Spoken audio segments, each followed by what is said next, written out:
dosen penguji uji kinerja. Salam dan bahagia. Perkenalkan, nama saya Hendrika Yamlean SPD. Saya adalah seorang guru agama Katolik pada Sekolah SMP Negeri 9 Tual, Kota Tual, Provinsi Maluku. Pada kesempatan ini, saya akan melaksanakan praktek uji kinerja pembelajaran pada kelas 8 dengan materi Yesus mewartakan kerajaan Allah melalui tindakan dan mujizat dengan model pembelajaran Project Based Learning atau PJBL. Selamat menyaksikan. Selamat siang anak-anak. Siang Guru. Apa kabar siang ini? Baik. Ada yang sudah masuk? Semua hadir. Oke, mantap. Oke, baik. Sebelum kita mulai dengan pelajaran kita hari ini, ada yang bisa pimpin doa? Oke, ada.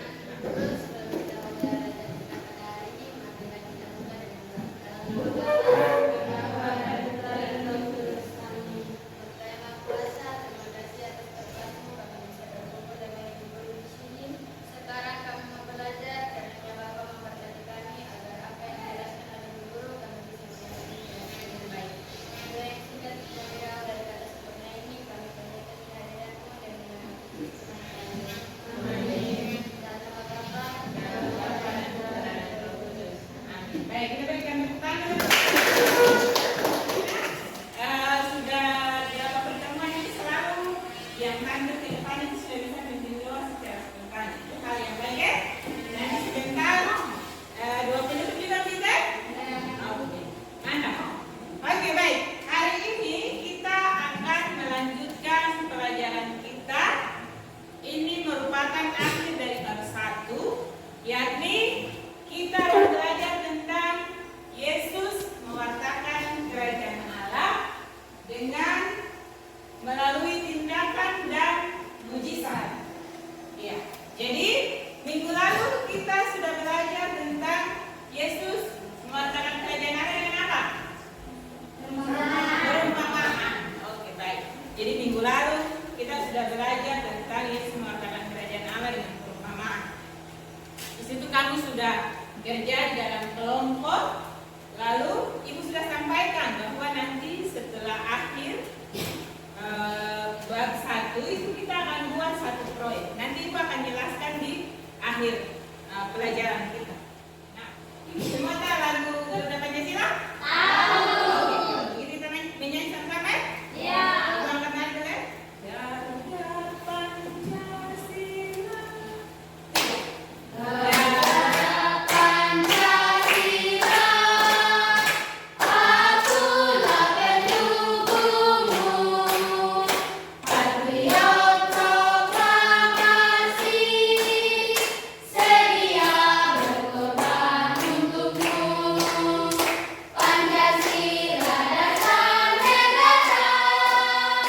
Apa yang terjadi di gambar pertama ini? Ada yang tahu? Silakan angkat tangan. Iya, Yesus mengubah air menjadi anggur. Betul sekali. Kemudian gambar yang kedua, Pian. Oke, Yesus membangkitkan seorang yang telah meninggal. Di sini sepertinya pemuda dinaik. Oke, kita lanjut. Ya, Niken.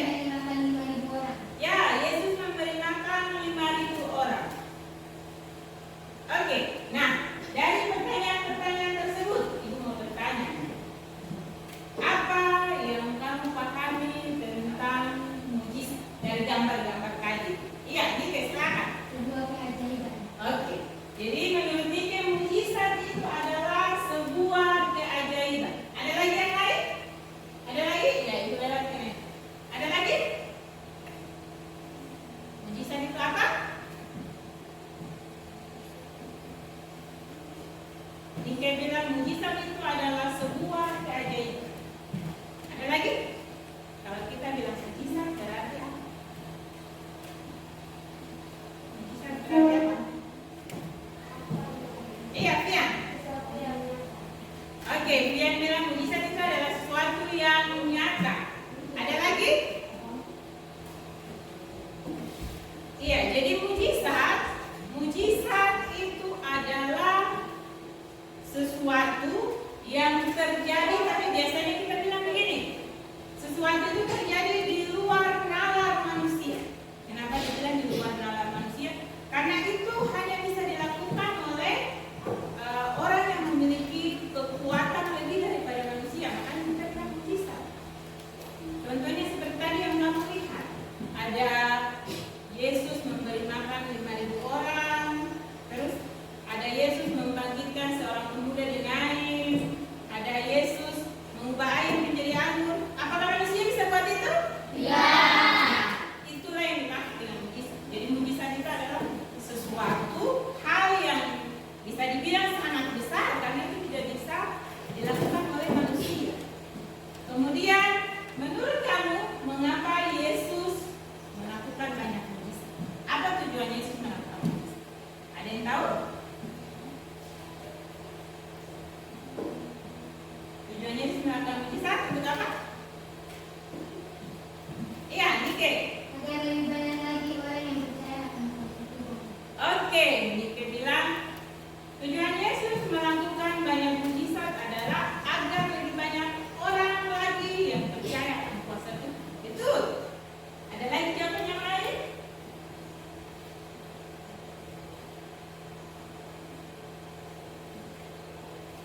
Ada lagi? Oke, jadi seperti yang disampaikan oleh Nike tadi. Mengapa Yesus melakukan banyak mujizat? Tadi sudah disampaikan di awal bahwa Yesus mewakilkan kerajaan Allah. Itu dia menggunakan perkataan, perumpamaan yang kalian pelajari minggu lalu. Kemudian melalui tindakannya itu apa? Tindakannya dengan membuat mujizat tadi. Kemudian dengan menunjukkan teladan hidupnya. Teladan hidup seperti misalnya ketika dia mengajar tentang jangan membenci orang lain, jangan mengkotak-kotakan orang, maka yang dia buat itu apa? Misalnya dia pergi mendekati seorang pemungut cukai. Ada yang tahu pemungut cukai itu nama siapa di kitab suci itu? Pemungut cukai yang badannya kecil itu, yang mau bertemu Yesus dia harus naik pohon. Iya, Sakeus ya. Rupanya kalau bilang badan kecil langsung sekarang kita lihat tujuan pembelajaran kita di hari ini itu apa? Adis baca nomor 1. Mengidentifikasi mujizat yang dilakukan Yesus dalam kitab suci. Ya, mengidentifikasi mujizat-mujizat yang dilakukan Yesus dalam kitab suci. Jadi hari ini kita akan ada dalam kelompok lagi. Tapi bedanya nanti sebentar dalam diskusi kalian dalam kelompok dan dinamika kelompok, nanti ibu akan minta kamu untuk membuat proyek mini. Proyek mininya itu apa? Nanti kalian diminta untuk membuat mind mapping boleh, poster boleh, infografis boleh, ataupun presentasi. Tapi pakai Canva. Minggu lalu kan kita sudah belajar menggunakan Canva, kan? Ya. Iya, kita sudah coba lagi. Nah, minggu ini ibu minta supaya kita lebih mengenal lagi cara membuat presentasi dengan infografis, dengan poster, dengan mind mapping, supaya kita lebih apa namanya kalau anak muda biasa bilang melek teknologi itu ya, biar kita tinggal di pulau, tapi kita juga tidak kalah dengan anak-anak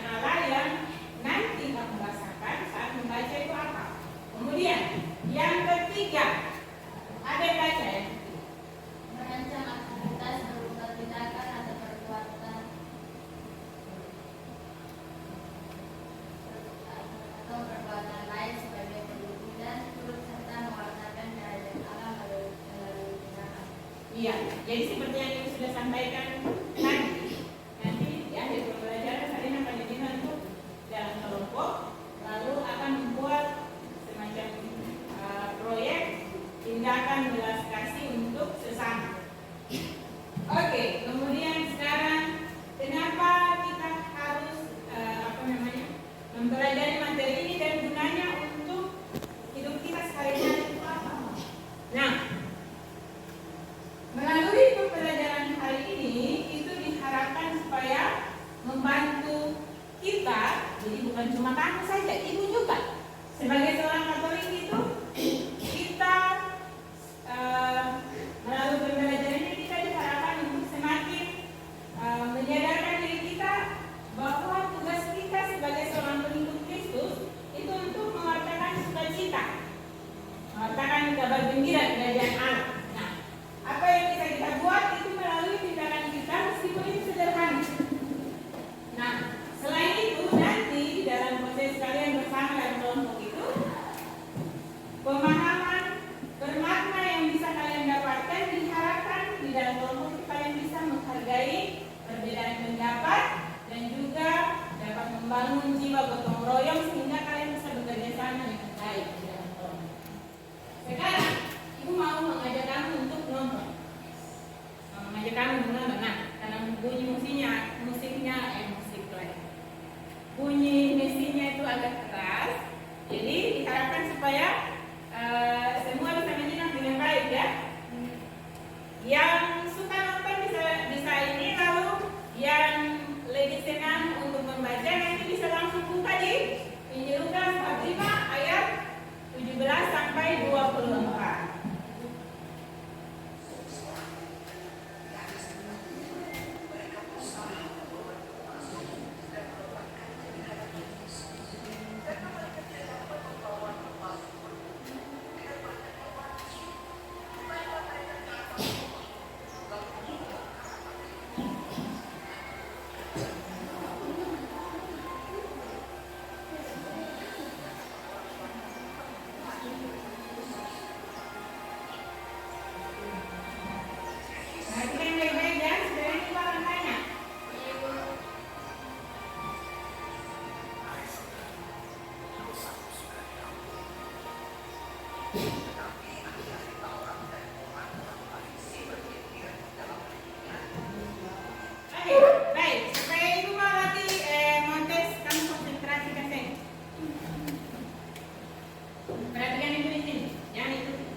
akan dibuka, lalu cari di dalam juga boleh. Sumbernya bebas. Oke? Ya, 20 menit dimulai dari sekarang. Silakan berproses di dalam kelompok. Kalau ada pertanyaan, bisa langsung tanya ke ibu. Tanya ke ibu ya, Dino. Tanya ke ibu, jangan tanya ke dia. Jadi kalau ada pertanyaan, langsung tanya ke ibu. Jangan tanya ke teman. Oke? Ya. Silakan, selamat bekerja. Ya, Bu.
Oke, ketika teman sedang berpuasa maka kita tidak boleh makan di depan mereka. Itu sebagai bagian dari tindakan menghormati teman yang beragama lain. Kemudian Keisha. Menghargai teman yang sedang berdoa. Oke, menghargai teman yang sedang berdoa. Baik, jawaban yang baik Keisha. Ada lagi yang lain? Ada lagi?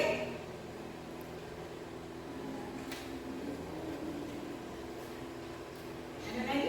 Iya, Desi. Menghargai teman yang sedang Menghargai teman yang sedang belajar. belajar. Oke, baik. Ya, jawaban yang baik. Ada lagi? Ya, Jerry. Ya, menghargai pendapat teman. Oke, kita tepuk tangan dulu. Nah, setelah kita nonton tadi, kemudian kita bekerja dalam kelompok tadi dan untuk membuat proyek itu, sekarang kita tiba pada penutup pada kegiatan kita hari ini. Nah, seperti yang sudah disampaikan di awal bahwa nanti kalian akan membuat suatu kegiatan atau aktivitas untuk membantu orang lain yang menderita. Nah, rencana ini harus dibuat laporan tertulis. Jadi, tindakannya itu tidak perlu yang besar-besar, tidak perlu. Tapi bisa kami lihat ada opa oma yang di kampung sana, lalu tidak ada yang mengunjungi, tidak punya cucu, apa begitu. Kamu pergi bantu, tidak perlu tindakan yang muluk-muluk, tidak harus kita pergi bawa beras dan lain-lain, tidak perlu. Tapi bisa buat tindakan yang sederhana seperti mungkin pergi bantu mereka